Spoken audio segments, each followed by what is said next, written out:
Hi everyone, this is a custom bezel for vintage G-Shock series 81XX. Can be installed to 8110, 81181, 20, 8140, 8150, 8160 and 8195 model Gangster. It was made from flexi resin. This is a custom made bezel by Customw. Since Customw no longer produce this bezel,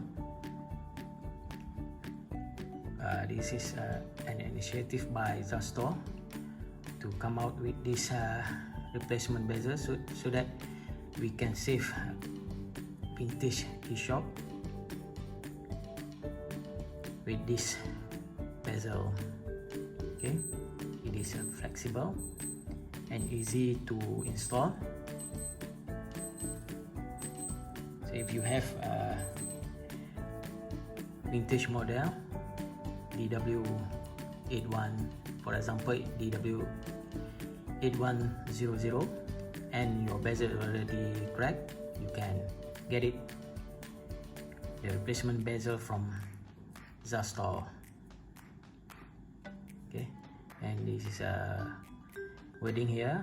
It can be colored using acrylic paint or paint marker.